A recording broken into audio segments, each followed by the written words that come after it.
Carissimi tutti, Sawa Bona, le docteur Rondeau depuis le château de Monteriggioni. La vidéo d'aujourd'hui est une requête de Anne Onim.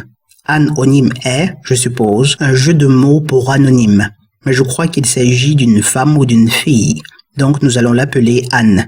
Et Anne voudrait savoir ce que les femmes peuvent ou pourraient faire pour les hommes dans l'optique du rapport de complémentarité qui devrait caractériser la relation entre les deux sexes. Pour répondre à cette question, nous allons commencer par regarder dans le passé, tout en tenant compte de la nature des femmes, lesquelles par définition sont passives et psychologiquement plus puissantes, donc en permanence susceptibles et tentées de manipuler leur environnement pour atteindre leurs fins. Par le passé, ce que les femmes donnaient aux hommes contre la protection, le gîte et le couvert assuré par ces derniers était de la tendresse, de la compréhension, la garantie qu'ils auraient un vagin toujours à disposition. Mais par-dessus tout, la chose la plus importante qu'elles donnaient aux hommes, c'était la possibilité non seulement d'avoir descendance, mais surtout qu'ils auraient toujours quelqu'un pour en prendre soin pendant leurs absences de chasse ou de conquête, ou simplement pendant qu'ils seraient occupés avec d'autres hommes à construire la civilisation. Ensuite, il y a le désir d'un lien profond que les hommes recherchent à créer avec les femmes. Un lien si fort et si profond qu'elles auraient de la peine à bafouer leur loyauté en se concédant à d'autres hommes. Aujourd'hui encore, c'est exactement cela que les hommes recherchent et désirent profondément. Mais est-ce encore réalisable ?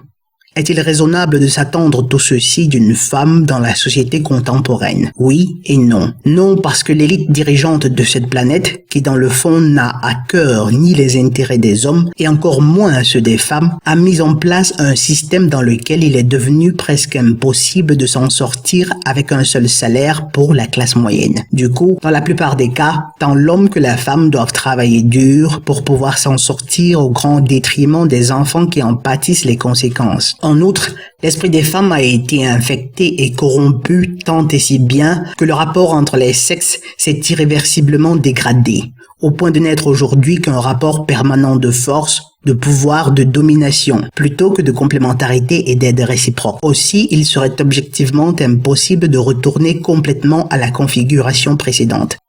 La chose ne serait pas complètement impossible en réalité, mais ce serait trop difficile pour la femme moyenne d'aujourd'hui de s'y adapter. Toutefois, celles qui en auraient le courage et la force et qui voudraient vraiment recréer ces petits paradis qu'étaient les familles d'antan pourraient décider de rester à la maison en renonçant toutefois au style de vie inutilement luxueux et glamour que la télévision nous a vendu. Et croyez-moi, très peu de femmes réussiraient à un tel exploit en ne se contentant que de l'indispensable et du nécessaire. Les sacs et les bottes en cuir sont bien trop beaux, sans compter qu'elles devraient en permanence faire face à leurs amis qui mettront tout à l'œuvre pour leur rappeler à quel point elles sont folles de donner la priorité à leur famille plutôt qu'à elles-mêmes.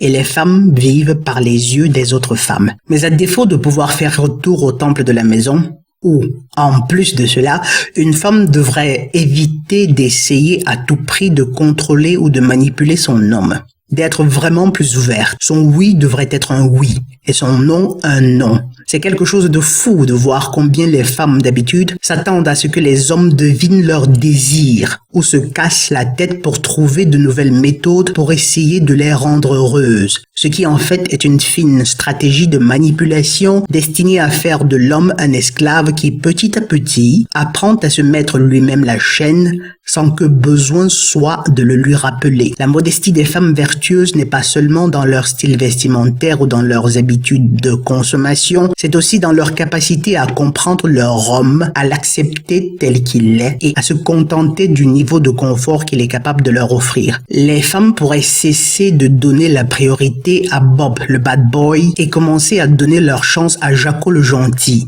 C'est-à-dire à ces hommes bêta qu'elles ont friendzonés et qui leur tournent autour et les servent avec l'espoir secret qu'elles finissent par se rendre compte qu'ils sont amoureux fous d'elles. Mais ça va contre leur instinct. Et une fois de plus, pour les rares filles qui y arrivent, chapeau.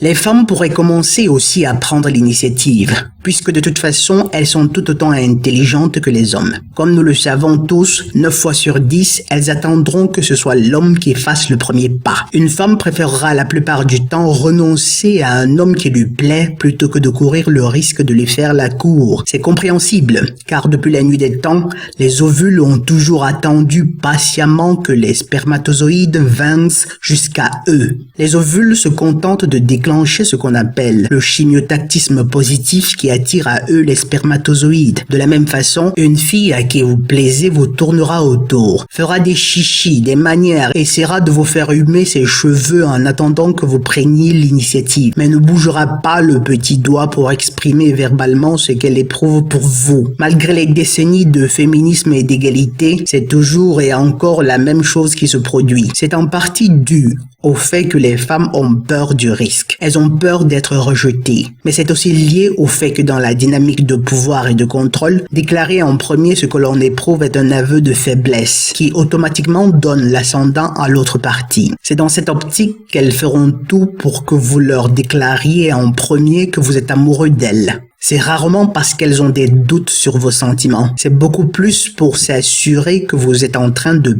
perdre littéralement la tête pour elles. Les femmes aujourd'hui pourraient, lorsqu'elles sont en couple ou mariées, éviter de mettre des tenues coquines et aguicheuses qui exposent leur charme à d'autres hommes, alors qu'en théorie, elles ont déjà juré fidélité à quelqu'un d'autre. Cela aussi fait partie de la loyauté qu'elles devraient avoir pour leur homme.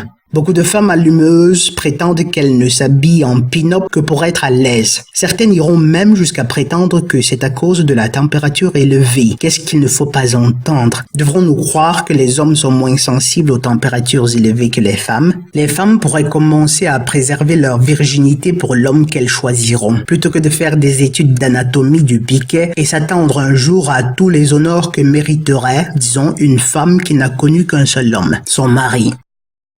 Revenant sur la possibilité de retourner à la maison, je dois ajouter que dans le fond, la chose n'est même pas si complexe ou impossible que ça. Internet offre tellement d'opportunités aujourd'hui qu'il est absolument possible de bosser depuis la maison. Une femme pourrait très aisément être une femme au foyer tout en poursuivant une carrière ou une formation universitaire depuis son ordinateur. Elle pourrait même se faire une montagne de fric sans jamais avoir besoin de devoir mettre son mari dans l'affreuse situation de se demander en permanence si elle ne serait pas en train de se faire sauter par son boss à elle, d'autant qu'il ne le saurait même jamais si c'était le cas. Mais malheureusement, la vérité est qu'Hollywood a ancré dans l'esprit des femmes le désir de promiscuité. Hollywood a glorifié et encouragé l'hypergamie naturelle qu'elles ont et qu'elles pourraient pourtant dominer et contrôler par la raison, l'intellect ou la force de la loyauté qui tous servent aussi à cela. Hélas, tout ce que je viens de décrire n'arrivera très probablement pas. De toute façon, pas parce que les femmes auront compris la supercherie du féminisme ou la complémentarité naturelle et évidente de l'homme et de la femme. C'est seulement lorsque nous aurons touché le fond de l'abîme que certaines d'entre elles se réveilleront. Et tenez-vous tranquille, certaines des féministes les plus radicales prétendront même qu'elles n'avaient vraiment jamais cru au féminisme. Une chose encore plus grave, le fait que la plupart des hommes ont tellement déjà été émasculés qu'ils ont même de la peine à comprendre ce que les femmes attendent d'eux et encore moins ce que le Créateur attend d'eux. Mes chers amis, les femmes attendent de vous que vous leur montriez le chemin, un chemin spirituel. Votre femme ou votre compagne devrait être capable de voir permanemment en vous un contact avec le Créateur qui vous donne une telle force physique et spirituelle qu'elle en arrive à percevoir distinctement, sans que vous n'ayez besoin de le lui dire, que vous êtes heureux avec ou sans elle, que votre coupe déborde et qu'elle, la femme, a intérêt à rester dans le sillage de la destinée commune que vous êtes en train de tracer pour vous deux et votre progéniture. Un homme voudrait pouvoir avoir la certitude qu'il ne perdra pas ce qu'il a passé toute une vie à construire, jusqu'au droit de voir ses propres enfants. Juste parce qu'une femme qui prétendait les aimer a découvert qu'en divorçant de lui, elle pourrait reprendre ses études d'anatomie sans devoir rendre de compte à personne. Ou seulement parce qu'une amie à elle l'a convaincue à le faire, ou parce qu'Angelina Jolie ou Vanessa Paradis l'a fait. Une femme qui désire vraiment contribuer au monde qui s'en vient devrait renoncer à la branche satanique du féminisme, tout en s'ajustant à notre temps. Elle devrait mettre en valeur non pas son corps, mais tout simplement son intellect, et de ce fait se couvrir. Je ne parle pas ici de burqa, je ne parle pas ici de niqab, mais de la femme que vous pouvez voir sur la vidéo. La femme devrait s'abandonner à l'autorité de son homme, même si elle est plus intelligente que ce dernier. L'intellect de la femme sert à compléter celui de l'homme, non pas pour entrer en rivalité avec lui. Tout bizarrement ou tout naturellement, c'est dans cette complémentarité qu'elles atteignent les cieux après le 7e. Voilà Anne Onim. Il y aurait sans aucun doute tout un tas d'autres choses à dire sur la question. Ce ne sont là que des suggestions. J'espère pouvoir avoir assez de temps dans le futur pour faire des vidéos plus élaborées. Voilà, c'est tout pour aujourd'hui. Vous connaissez la règle. Si c'est ma première vidéo que vous écoutez, je la considère une avant-première. Si c'est la deuxième, je veux encore être magnanime. Mais si c'est déjà la troisième ou plus, vous avez le devoir de liker et de vous abonner. Et si possible, de partager. Enfin, si vous en avez les moyens, un petit don serait le bienvenu. Mais par-dessus tout, rappelez-vous toujours, soit nous souffrons pour nous perfectionner, soit nous souffrons de nos imperfections. Depuis la tour du château de Monteriggioni, je suis le docteur Rondo. Sawa Bona.